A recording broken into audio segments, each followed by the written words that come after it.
Voici l'histoire des voyages d'Ulysse.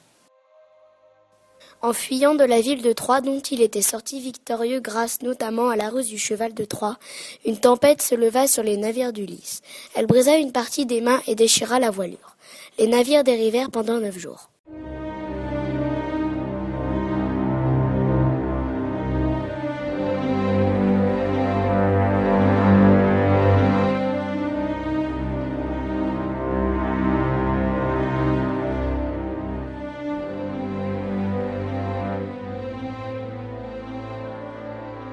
Ils abordèrent sur l'île des Lotophages, se nourrissant de la fleur de lotus, qui avait le pouvoir de donner l'oubli.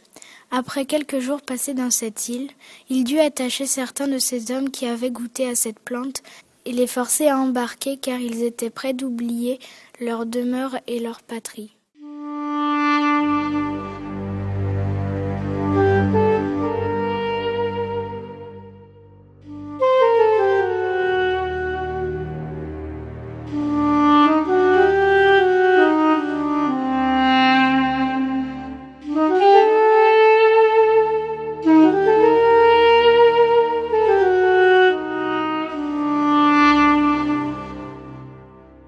Ils repartirent alors pour essayer de rejoindre Ithaque. Après avoir quitté le pays des Lotophages, Ulysse arriva sur une petite île. En faisant le tour, ils trouvèrent une grande caverne. Lui et 12 de ses meilleurs hommes y pénétrèrent. Un cyclope arriva, furieux, et attaqua les marins. Il en dévora 6 avant de s'endormir, saoulé par le vin apporté par Ulysse. Le marin en profita pour lui crever l'œil à l'aide d'un pieu durci au feu. Puis, lui et ses 6 compagnons s'enfuirent.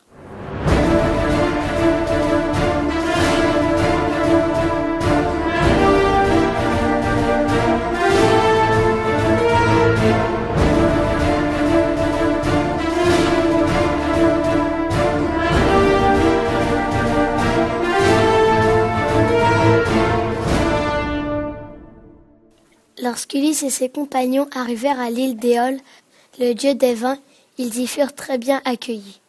Éole, curieux de leur aventure, les hébergea et les soigna un mois durant.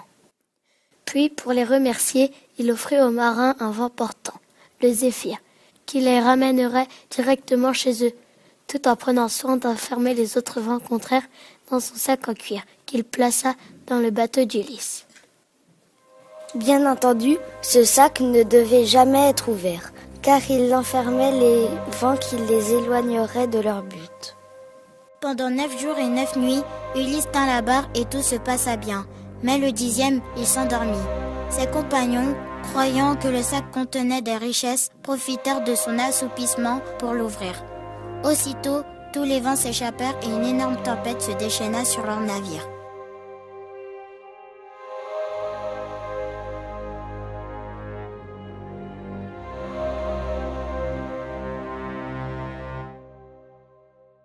Ils arrivèrent sur l'île de Circé, qui invita les hommes à entrer dans sa demeure et leur donna un repas qui les métamorphosa en porc.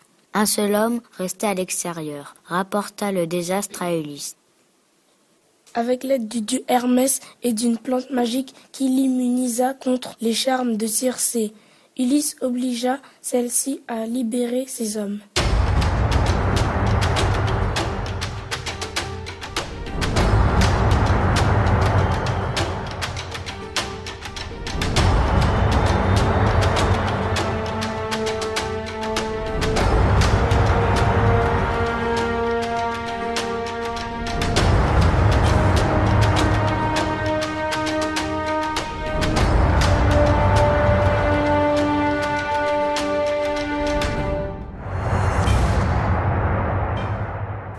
Elle donna alors un conseil à Ulysse. « Passe sans t'arrêter, mais bouche les 2 oreilles de tes compagnons avec de la cire, que pas un seul d'entre eux n'entende.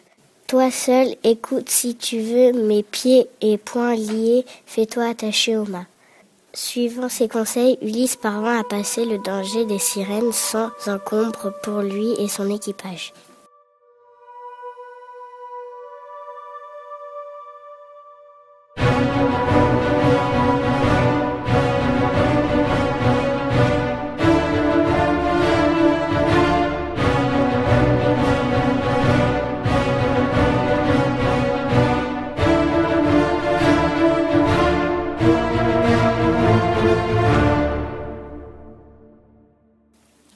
fallut ensuite se rendre aux enfers pour consulter le devin Tirésias sur le moyen de rentrer chez lui.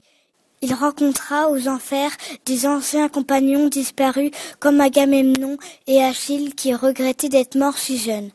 Il offrit un sacrifice à Poséidon pour essayer de calmer sa colère, mais malgré cela, son retour serait encore long et difficile.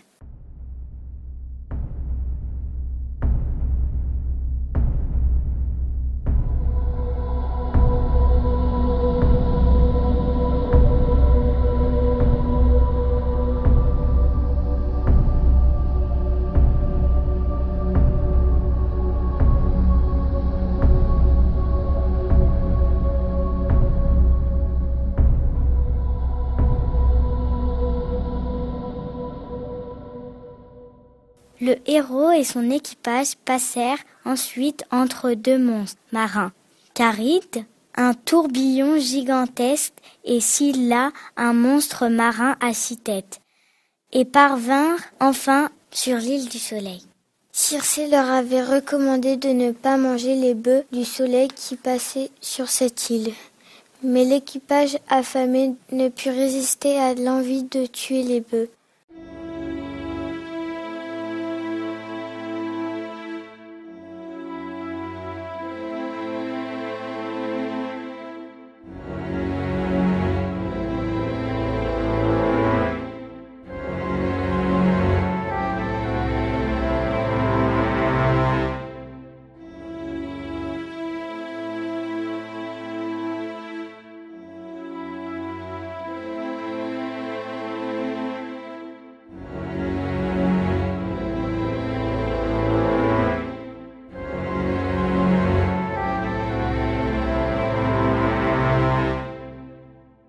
Le soleil furieux détruisit le bateau et tout l'équipage sauf Ulysse qui survécut au naufrage et échoua sur l'île de Calypso.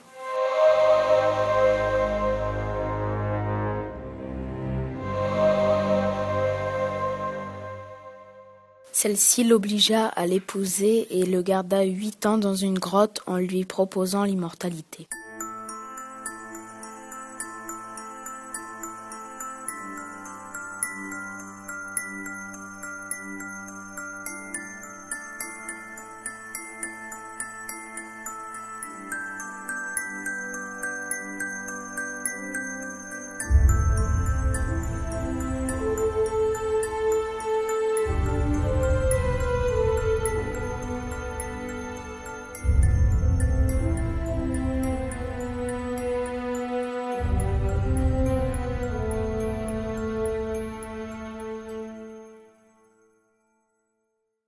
Mais Ulysse finit par se rappeler que son épouse Pénélope était la seule femme qu'il aimait vraiment. Il construisit avec l'aide de Calypso, à qui les dieux avaient ordonné de laisser repartir Ulysse, un radeau qui lui permit de repartir vers Ithaque.